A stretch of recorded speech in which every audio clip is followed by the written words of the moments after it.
In 1941, the man stepping off the transport was worth millions. Not in cash, not in accounts he could access anymore, but in factories, patents, buildings, contracts, an entire empire that had once carried his name. None of it mattered now. As he stood in the cold, clutching a coat that no longer fit the body it was meant to protect, his wealth existed only as memory. His name was Viktor Adler.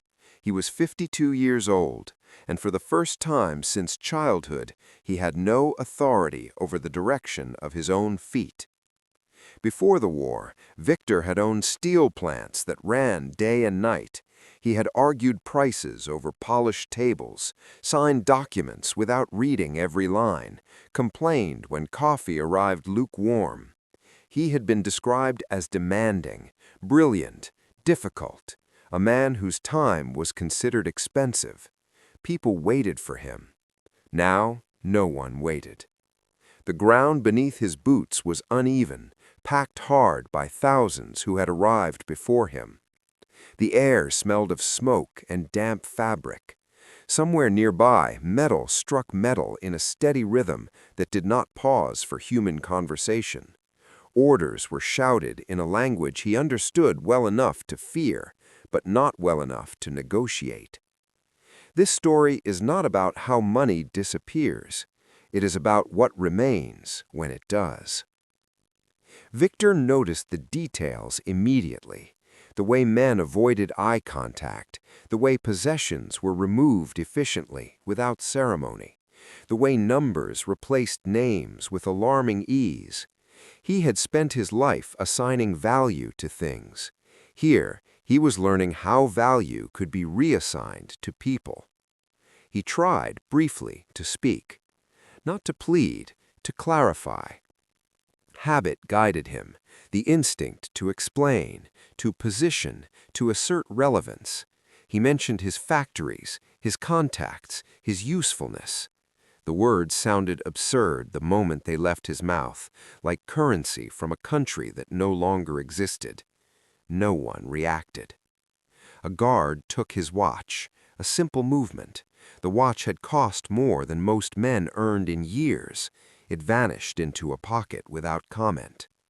Viktor felt something loosen in his chest, not grief exactly, but disorientation. The world he understood had operated on recognition. Here, recognition was irrelevant. He was given a number. He repeated it silently, the way one repeats a foreign address, hoping repetition might create familiarity. It did not. The number did not describe him, it replaced him. As night fell, Viktor sat on a wooden plank among men who did not know who he had been and did not care. Hunger made everyone equal quickly. Cold erased hierarchy faster than ideology ever could. He realized then the first impossible truth. Wealth had not failed him because it was taken. It had failed him because it had never been designed for this world. If he was going to survive, he would have to learn something far more dangerous than poverty. He would have to learn how to be invisible. And the question was no longer how much he had lost, but whether the man who had once been worth millions could unlearn everything that wealth had taught him before it killed him. Before invisibility became a skill, it felt like humiliation. Viktor's body resisted the idea. His posture betrayed him first, the way he stood too straight, the way his gaze lifted automatically when someone spoke. Authority had lived in his spine for decades. Even stripped of his coat, even hungry, even cold, the habits remained. In this place, habits were liabilities. He learned that on the second morning. Men were ordered to line up, not neatly, not logically, just quickly. Viktor hesitated for half a second, trying to understand the pattern. That pause earned him a shove hard enough to knock the breath from his lungs. No explanation followed. None was needed. Efficiency here did not include clarification. The early fracture was physical. His shoes, once custom-made, were replaced with a pair 2 sizes too large. He stuffed rags inside to keep them from slipping.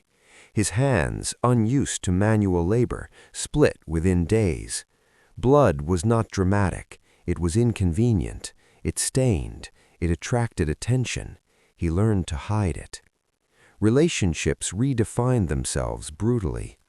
Before, people had approached Viktor with proposals. Now, men approached him only to ask what he could trade. He had nothing. No skills that mattered here. No strength worth noticing. No connections that could reach beyond the fence. His value had collapsed overnight, and with it, his assumptions about human interaction. The looming shadow was hunger. It reorganized thought. It shortened sentences in the mind. It made generosity theoretical and selfishness practical. Viktor noticed how quickly his ethics recalibrated, how easily he stopped thinking in terms of fairness and started thinking in terms of survival windows, minutes, not principles. He observed quietly. Who worked where? Who returned with extra crumbs on their sleeves? Who knew when to step aside before a guard noticed? Wealth had taught Viktor how to read balance sheets. This place demanded a different literacy, the economy of attention. Who was seen? Who was ignored? Who disappeared? The first irreversible turn came when Viktor understood something that terrified him more than hunger. Here, competence did not protect you. Visibility killed. Men who tried to organize were removed. Men who argued were corrected publicly. Men who spoke too well were remembered, and not in ways that helped them. The safest men were those who blurred into the background, whose faces did not invite memory. That night, Viktor sat among strangers and did something that would have been unthinkable months earlier. He lowered his head, not in prayer, in strategy. He listened instead of speaking. He copied movements. He learned when silence was currency and when it was camouflage. For the first time in his adult life, he practiced making himself small, not out of shame, but calculation. A private detail stayed with him. His wedding ring was gone, taken during intake. The skin beneath it was pale, unmarked by sun, as if the life he had lived had been erased cleanly. He rubbed the spot absent-mindedly, then stopped himself. Sentiment wasted energy. If survival demanded subtraction, Viktor would comply, because the crack had widened into certainty. The man who had once controlled factories would not survive here, but perhaps, if he was careful enough, someone unremarkable might. Viktor's education continued in fragments. Not lessons, observations. The camp did not teach directly. It punished mistakes and rewarded luck, and over time, patterns emerged. Viktor learned to notice them the way he once noticed market shifts, quietly, without announcing conclusions. The first pattern was effort. Men who worked hardest did not last longer. Strength burned fuel too quickly. The ones who endured were those who calibrated their energy precisely, never more than necessary, never less than demanded. Viktor began to move with restraint, pacing himself as if every step were an investment that needed justification. The second pattern was language. Those who spoke fluently, who tried to explain or negotiate, drew attention. Attention invited memory. Memory invited removal. Viktor stopped correcting people. He stopped finishing sentences. He allowed misunderstandings to pass unchallenged. In his old life, clarity had been power. Here, ambiguity was safer. The first micro-twist arrived when he recognized a familiar skill resurfacing: numbers. During a work assignment involving supplies, Viktor noticed inconsistencies, quantities that didn't align, deliveries that arrived lighter than they should have. Others saw chaos. He saw inefficiency. Instinctively, he adjusted, quietly, without taking credit. The result was subtle. Fewer punishments, smoother flow, less scrutiny. No one thanked him. That was the point. For the first time since his arrival, Viktor felt useful without being visible. The realization unsettled him more than his earlier helplessness. He had always equated usefulness with recognition. Now usefulness depended on anonymity. Hunger intensified. It no longer arrived in waves, but as a constant undertone, a background noise that never shut off. Viktor learned how men changed under it, how patience thinned, how moral lines softened, how the future compressed into the next meal. He caught himself making calculations he would once have condemned. Would he trade information for bread? Would he stay silent if silence bought time? The answers arrived too easily. The irreversible turn came on a gray afternoon when a man collapsed near Viktor's work area. No drama, no sound, just a body that stopped participating. The guards reacted with irritation, not anger. Delay was the offense, not death. Viktor did nothing. That realization struck him later, harder than guilt. He had not chosen cruelty, he had chosen efficiency. The distinction haunted him. In his former life, efficiency had been celebrated. Here, it carried a different weight. That night, Viktor lay awake, staring at the ceiling, replaying the moment with clinical precision. He understood then that survival was not a single choice, but a series of small permissions granted to oneself, each one easier than the last. He began to understand the camp not just as a place of suffering, but as a system designed to teach people who they were willing to become. And Viktor, once a man defined by control, was learning something far more dangerous than obedience. He was learning adaptability. The question was no longer whether he could survive by changing. It was how much of himself he could change before survival became something he no longer recognized. By the 4th month, Viktor understood that survival depended on calibration, not resistance. He no longer thought in days, he thought in tolerances. How long a body could stand before shaking became visible. How much hunger could be masked before judgment slipped. How little presence was required to remain accounted for. He watched men fail not because they were weak, but because they misjudged these margins. The camp rewarded predictability. Viktor learned to become predictable in the smallest ways. Same pace, same posture, same expression. He placed himself near the middle of groups, not exposed, not hidden. He avoided extremes. Extremes attracted correction. In his former life, distinction had been currency. Here, distinction was a risk multiplier. The micro-twist came through recognition, unwanted recognition. One afternoon, a capo paused near Viktor's work area and watched him for longer than necessary. Viktor felt it immediately, the way one feels eyes before hearing footsteps. The man did not speak.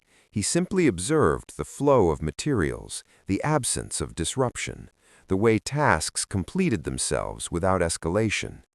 "Who arranged this?" the capo asked. No one answered. That silence saved Viktor.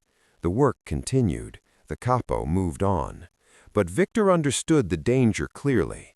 Competence, even quiet competence, left traces. If traced back to him, it could elevate him or erase him. He adjusted again. He began introducing small inefficiencies on purpose, delays that looked accidental, miscounts that corrected themselves before punishment followed. He learned to manage not just systems but perceptions. Survival required misdirection. The moral dilemma arrived disguised as opportunity. A guard, frustrated by constant shortages, asked Viktor to keep an eye on distribution, not officially, quietly. It came with privileges, slightly warmer indoor work, fewer hours exposed to cold. Viktor recognized the proposal instantly. He had made versions of it himself years earlier in boardrooms where power changed hands politely. Accepting would increase his chances. It would also make him visible. Viktor declined without declining. He slowed his responses, misunderstood instructions, appeared incapable of initiative. The guard lost interest quickly. In this place, disinterest was protection. Hunger sharpened again. Winter returned without apology. Rations tightened. Men bartered with desperation that stripped transactions of pretense. Viktor noticed how hierarchy reformed even here. Those with access traded power. Those without traded compliance. He was tempted. A man offered him extra bread in exchange for help organizing workflow more efficiently. The offer was sincere, mutually beneficial. Viktor felt the old reflex surge, solve the problem, improve the system, earn the reward. He refused, not out of morality, but foresight. If the system improved, attention would follow. Attention always followed results. That night, Viktor admitted something to himself that would have horrified his former colleagues. Failure was safer than success. The realization settled heavily. He was no longer optimizing outcomes, he was optimizing obscurity. The shift marked a line he could not cross back over. As he lay awake, listening to breathing rise and fall around him, Viktor understood the deeper lesson the camp enforced relentlessly. Power did not disappear here, it inverted. And the only men who lasted were those who learned how to hold power without ever appearing to possess it.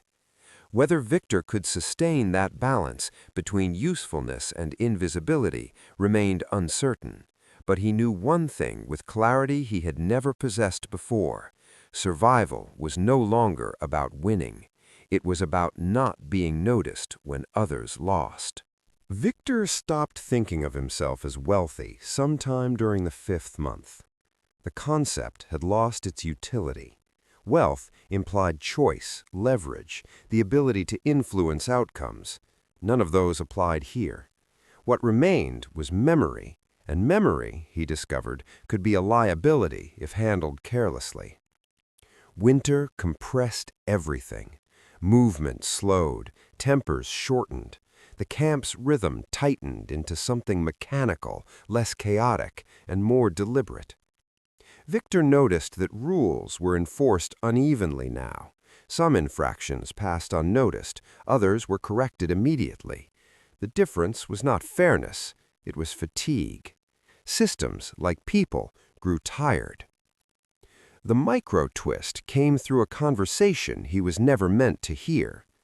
While waiting for assignment, Viktor stood close enough to 2 guards to catch fragments of speech.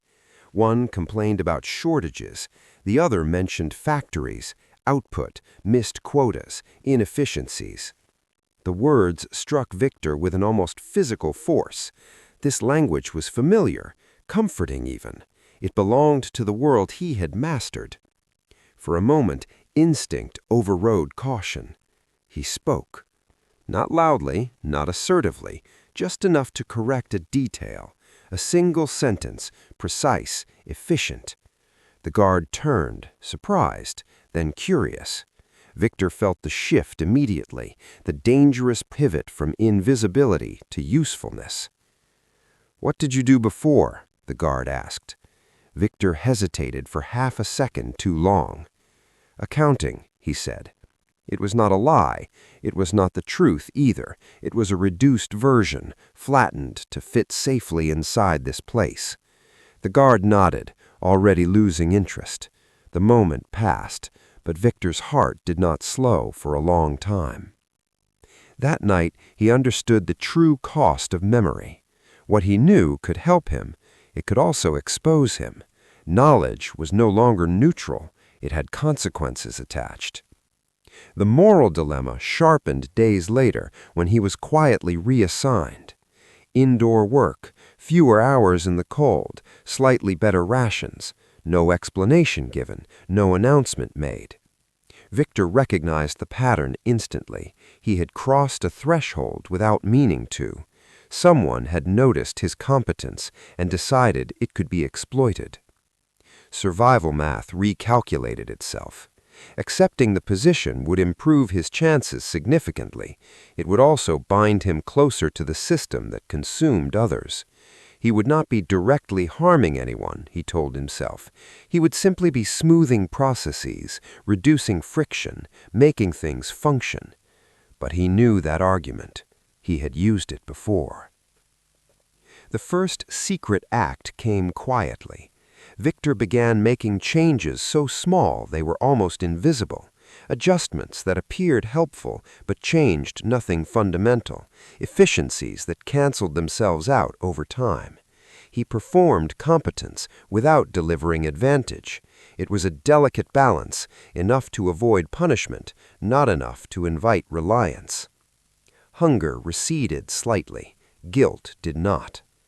He noticed how easily he justified his position to himself, how quickly language returned, rationalization, optimization, necessity.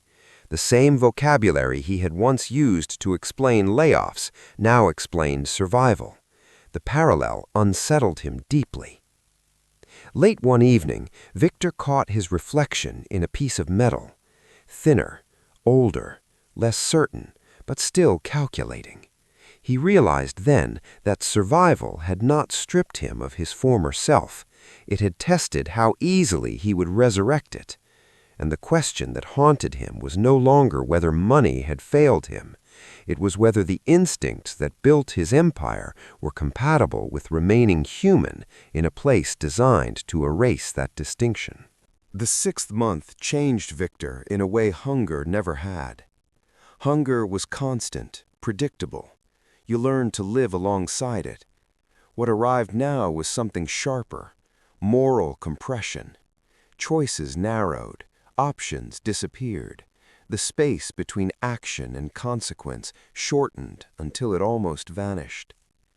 Viktor noticed that men no longer asked questions, not because they understood, but because understanding no longer offered protection. Compliance had become reflex. Silence had become skill. The camp did not need to terrorize constantly anymore. The system was running on what it had already taught. The micro-twist arrived through responsibility. One morning, Viktor was told, not asked, to oversee a small work group. Nothing official, no title, just a gesture and an expectation. The men assigned to him looked at him briefly, then away. They did not need reassurance. They needed predictability. Viktor understood the danger immediately. Leadership here was not power. It was exposure. If productivity dropped, blame would flow downward. If productivity increased, attention would rise upward.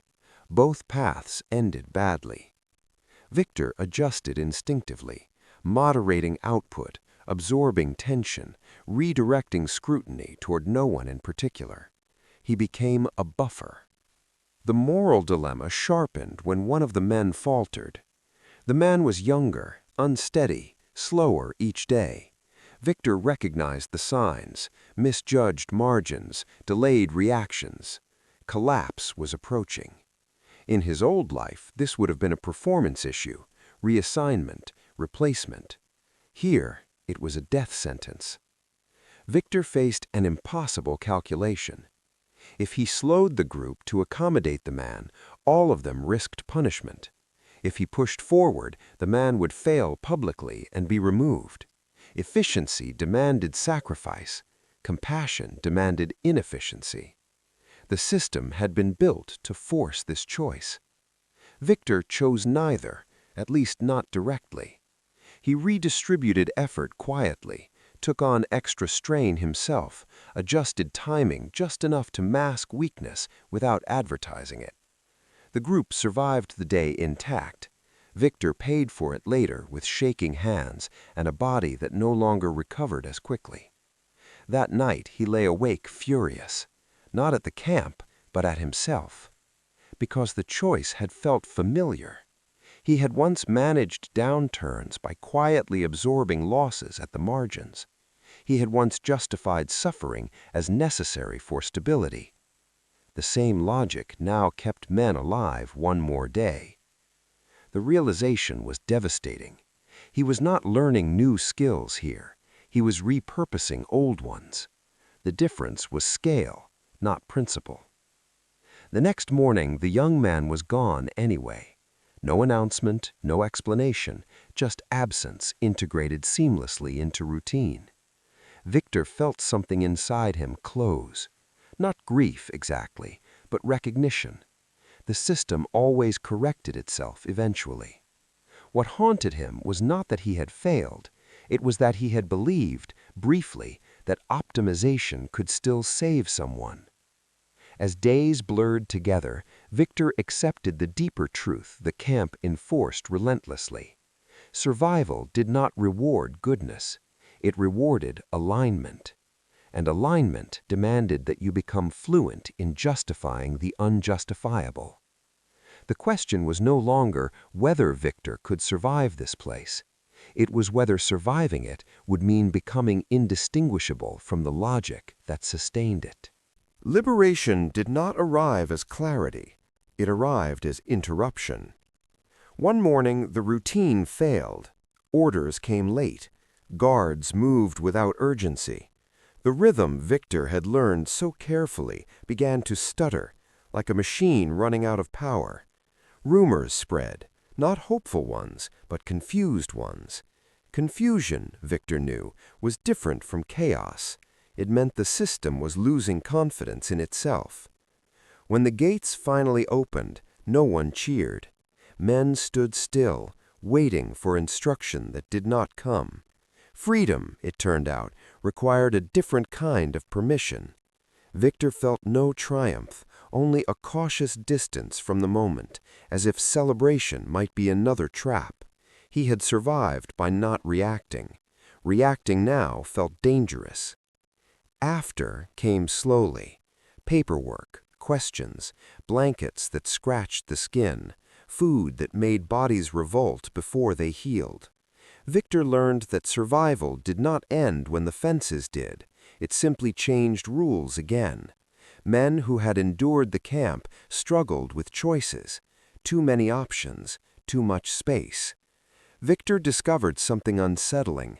Outside, his old name still meant something. Officials recognized it. Contacts resurfaced cautiously. Properties had been seized but not erased. Legal mechanisms existed to restore portions of what had been taken. The world that had once rewarded his instincts was offering them back. He declined most of it, not dramatically, quietly, piece by piece. He accepted enough to live, not enough to dominate. The old reflex stirred, expand, rebuild, reclaim, but it felt misaligned now, like wearing a suit tailored for someone else. The long echo arrived in small moments. In meetings, Viktor noticed how quickly he read power dynamics, how easily he could influence outcomes by saying very little. He recognized the same patterns he had seen in the camp, hierarchies forming, attention concentrating, systems rewarding efficiency over humanity. The difference was choice. Here, participation was optional. Viktor chose distance. He funded things anonymously, small programs, worker protections, initiatives that slowed processes instead of accelerating them. People called it caution, some called it guilt. Viktor did not correct them. Language, he had learned, often served the speaker more than the truth. At night, memory returned uninvited. Not images of violence, but of calculation, of moments when he had decided who could be helped without being seen, of the young man who had disappeared anyway. Viktor understood that survival had not cleansed him of complicity, it had only limited it. He carried that knowledge carefully. Years passed. His wealth stabilized into something quieter. He avoided interviews, declined honors. He did not tell stories about the camp unless asked directly, and even then he spoke about systems, not suffering, about incentives, about what happens when efficiency becomes the highest virtue. People listened politely. Some understood. Most did not. What Viktor knew and what haunted him was that the camp had not been an anomaly. It had been an extreme version of logics he had once celebrated. And the question he carried into the rest of his life was not whether money could disappear. It was whether power, once learned, could ever be unlearned without cost. Viktor died without monuments. No buildings carried his name. No foundations announced his generosity. The newspapers marked his passing with a brief line: successful industrialist, survivor of the war, private man. It was accurate. It was insufficient. What remained was quieter. In the final years of his life, Viktor spoke less about the camp itself and more about what it had revealed. Not the brutality, that was obvious, but the mechanisms, how systems trained people to obey logic even when logic betrayed humanity. How efficiency could become a moral shield. How survival often required participation in structures you would never design willingly. When younger men asked him how he endured, Viktor disappointed them. He did not speak of courage. He did not speak of resilience. He spoke of adaptation and the danger of admiring it too much. "Be careful what you learn to justify," he once said, almost casually. "Those lessons don't stay where you learn them." After his death, a box was found in his study. Inside were no valuables, no documents reclaiming wealth, only a small notebook filled with observations written in an even, restrained hand. Notes about decision-making under pressure, about how quickly people accepted new rules if those rules promised safety, about how wealth had once blinded him to his own capacity for harm. The final page contained a single paragraph. It did not mention the camp, it did not mention money, it said only this: "The most dangerous illusion is believing power makes you different. It only makes you faster." Viktor had survived a place designed to erase him, but the deeper survival, the one that mattered to him, was learning to live afterward without pretending he had emerged unchanged. He did not seek absolution, he sought awareness, and he understood that awareness, unlike wealth, could not be inherited or transferred. It had to be earned, painfully, by each generation anew. This is what remained of the billionaire in the camp. Not a cautionary tale about riches lost, but a reminder that systems do not become cruel on their own. They are built from ordinary instincts, optimization, compliance, ambition, taken to their extreme. And that the true measure of survival is not what you regain when the gates open, but what you refuse to rebuild once you are free.